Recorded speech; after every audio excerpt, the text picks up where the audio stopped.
चलिए चलिए, एक ऑब्जेक्ट है और एक ग्राउंड के ऊपर ये रखा हुआ है। ओके, चलो इस बार ये मान लेते हैं कि ये सॉलिड स्फीयर है। क्या है? सॉलिड स्फीयर है। और सॉलिड स्फीयर है तो इसका मास दिया हुआ है, मास दिया हुआ है सपोज 5 kg और रेडियस दिया हुआ है सपोज 2 मीटर। ओके, मास 5 kg, रेडियस 2 मीटर दिया हुआ है और ये हमारा सेंटर ऑफ मास है और ये ए एक्सेलरेशन से एक्सेलरेट कर रहा है, ट्रांसलेशनल मोशन कर रहा है। अब इस बार समझना बच्चों ध्यान से, इस बार फोर्स अभी तक दोनों न्यूमेरिकल में फोर्स ऑब्जेक्ट के टॉप मोस्ट पॉइंट पे लग रहा था। इस बार फोर्स का डायरेक्शन हम लोग चेंज कर रहे हैं, फोर्स का डायरेक्शन इस बार चेंज कर रहे हैं बच्चों। ये रेडियस कितना है? रेडियस 2 मीटर है। अब इस बार बोला गया है बच्चों कि जो एक्सटर्नल फोर्स लग रहा है वो सेंटर ऑफ मास से 1 मीटर नीचे, सेंटर ऑफ मास से 1 मीटर नीचे 10 न्यूटन का फोर्स लग रहा है। कितने न्यूटन का बच्चों? 10 न्यूटन का फोर्स लग रहा है। कितने न्यूटन का? 10 न्यूटन का। या चलो थोड़ा कुछ और डेटा ले लेते हैं। 10 न्यूटन तो पहले भी लिए थे, चलो ले लेते हैं 2 न्यूटन लग रहा है, 2 न्यूटन। और ये सेंटर ऑफ मास से इसका डिस्टेंस कितना है? तो सेंटर ऑफ मास से इसका डिस्टेंस है,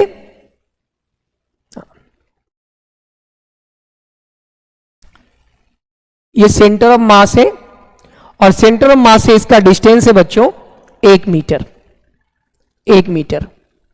और पूरा रेडियस हमारा कितना है? तो पूरा रेडियस हमारा 2 मीटर है, पूरा रेडियस 2 मीटर है। तो ये पूरा कितना हो जाएगा? ये भी पूरा 2 मीटर होगा, ये भी पूरा 2 मीटर है। लेकिन फोर्स जो लग रहा है वो सेंटर ऑफ मास से 1 मीटर नीचे पे लग रहा है। फोर्स जो लग रहा है वो सेंटर ऑफ मास से 1 मीटर नीचे लग रहा है। फिर से वही 3 चीज पूछा है, फाइंड एक्सेलरेशन, फाइंड एक्सेलरेशन पहला, दूसरा फ्रिक्शन और तीसरा जो पूछा है बच्चों वो अल्फा पूछा है। और अल्फा का डायरेक्शन इधर दिया हुआ है, अल्फा का डायरेक्शन इधर दिया हुआ है। चलिए ओके, चलो वैसे ही सोल्व होना है, चाहे फोर्स का डायरेक्शन किधर भी ले ले, कॉन्सेप्ट में कोई चेंजेस नहीं आएगा। कॉन्सेप्ट तो आपको वही अप्लाई करना होगा, कॉन्सेप्ट से भटकना नहीं है बच्चों। कॉन्सेप्ट से भटके आपका आंसर गलत हो जाएगा। चलिए सोल्व करते हैं इसको। सबसे पहले वही F net is equal to m a. अब भाई बात यह है कि फ्रिक्शन तो आपको फिर से मानना पड़ेगा। चलो फ्रिक्शन हम फिर से मान लेते हैं फॉरवर्ड डायरेक्शन में एफ। ओके, चलिए अब ध्यान से देखना, जो हमारा फोर्स है वो भी इधर ही है और फ्रिक्शन भी इधर ही है। तो एफ नेट क्या हो जाएगा? F plus F is equal to mass into acceleration. Okay, F का वैल्यू कितना है? 2 plus F is equal to mass कितना है? मास 5 दिया है, 5a। ये हमारा इक्वेशन 1 आ गया बच्चों, दिस इज इक्वेशन 1। अब हम टाउ नेट अप्लाई करेंगे। टाउ नेट क्या होगा? आई अल्फा। टाउ नेट क्या होगा बच्चों? आई अल्फा के बराबर होगा, आई अल्फा के बराबर होगा। अब देखो यहां देखो, फिर से 2 टॉर्क आएगा, एक एक्सटर्नल फोर्स के वजह से और एक फ्रिक्शन के वजह से। बट इस बार डायरेक्शन चेक करो कि किधर होगा। अभी तक दोनों न्यूमेरिकल में टाउ 1 का डायरेक्शन क्लॉकवाइज और टाउ 2 का डायरेक्शन एंटी क्लॉकवाइज आ रहा था। इसमें चेक करो, देखो ये क्या है? ये जो एक्सटर्नल फोर्स 2 न्यूटन है, 2 न्यूटन इसको एंटी क्लॉकवाइज घुमाएगा। देखो ना, 2 न्यूटन इसको एंटी क्लॉकवाइज घुमाएगा और फ्रिक्शन फोर्स भी एंटी क्लॉकवाइज घुमाएगा। देख लो बच्चों, एक्सटर्नल फोर्स 2 न्यूटन, 2 न्यूटन भी सेंटर ऑफ मास के अबाउट सॉलिड ऑफ फेयर को एंटी क्लॉकवाइज घुमा रहा है और फ्रिक्शन भी बच्चों सेंटर ऑफ मास के अबाउट स्फीयर को एंटी क्लॉकवाइज घुमा रहा है। मतलब दोनों टॉर्क जो आ रहा है उसका डायरेक्शन सेम है, और दोनों टॉर्क का डायरेक्शन सेम है, एंटी क्लॉकवाइज है, और अल्फा का डायरेक्शन क्लॉकवाइज है। मतलब अपोजिट डायरेक्शन जब होता है तो निगेटिव साइन लेते हैं, मतलब -τ1 -τ2 is equal to I alpha. -τ1 -τ2 is equal to I alpha. चलिए τ1 किसके वजह से, 2 न्यूटन की वजह से, फोर्स इनटू डिस्प्लेसमेंट। देखो इस वाले फोर्स के लिए फोर्स कितना है 2, और परपेंडिकुलर डिस्टेंस क्या है, इसके लिए perpendicular distance centre of mass के अबाउट तो 1 मीटर ही है ना। इस वाले फोर्स के कारण से टॉर्क का जो परपेंडिकुलर डिस्टेंस है सेंटर ऑफ मास के अबाउट, वो कितना है 1 मीटर ही तो है। तो F हमारा 2 हो गया और परपेंडिकुलर डिस्टेंस 2 न्यूटन के लिए 1 हो गया, माइनस τ2 हमारा क्या है, τ2 F फोर्स, और परपेंडिकुलर डिस्टेंस इसके लिए 2 मीटर हो गया, तो परपेंडिकुलर डिस्टेंस 2 हो गया, is equal to I alpha.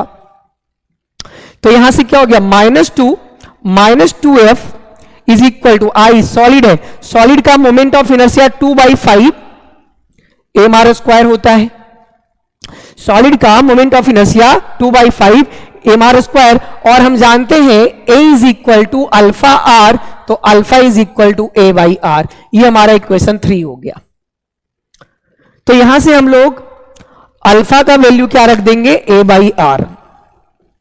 Okay, चलिए, तो एक आर से एक आर तो मर गया भाई, और यहां क्या आ गया -2, अच्छा -2 चलो कॉमन ले लेते हैं, चल रहने दो, -2 F इज इक्वल टू 2/5, मास कितना है, मास हमारा 5 है, तो 5 है, और रेडियस r कितना है, रेडियस r हमारा कितना है 2 मीटर, तो ये हमारा 2 मीटर है, ये हमारा 2 मीटर हो गया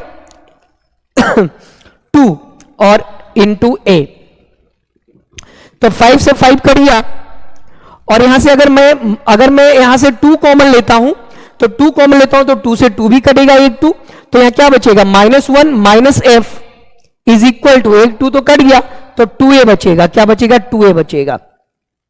ये हमारा इक्वेशन 2 आ गया बच्चों, दिस इज द इक्वेशन 2। फिर से 3 इक्वेशन मिला, सोल्व करो। पहला दोनों इक्वेशन को ऐड कर दो, तो from first plus second, 2 plus F is equal to 5a, और यहां क्या है, -1 minus F is equal to 2a।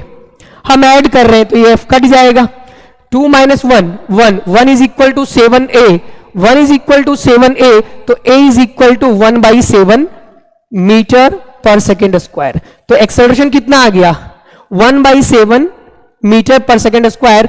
अब यहां से अल्फा निकाल लो, तो alpha is equal to acceleration 1/7 और इनटू रेडियस 2 है, तो अल्फा कितना हो गया, 1/14 रेडियन पर सेकेंड स्क्वायर। तो ये हमारा क्या आ गया बच्चों, ये हमारा अल्फा आ गया, अल्फा आ गया, ए आ गया, फ्रिक्शन भी आ जाएगा।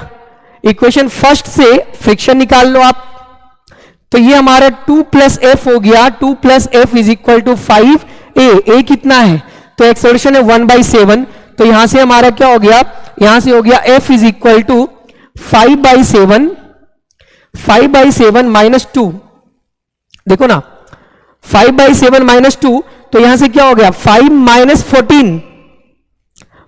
Minus 14 f is equal to क्या आ गया 5 माइनस 14 डिवाइडेड बाई 7। अब यहां -9/7 आया, फ्रिक्शन क्या आया बच्चों, फ्रिक्शन आया -9/7। अब हमने क्या बोला था, ये न्यूटन, हमने क्या बोला था कि अगर आप फ्रिक्शन का डायरेक्शन गलत ले लोगे तो आपका फ्रिक्शन निगेटिव में आएगा।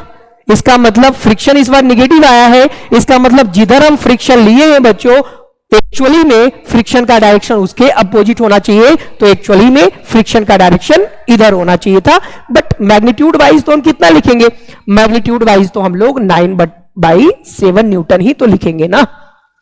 केवल डायरेक्शन वाइज जिस डायरेक्शन में हमने फ्रिक्शन को लिया है, फ्रिक्शन का वैल्यू नेगेटिव आया है, इसका मतलब यह है कि फ्रिक्शन का एक्चुअल डायरेक्शन हमारे लिए गए डायरेक्शन के अपोजिट है, यही है इसका कॉन्सेप्ट।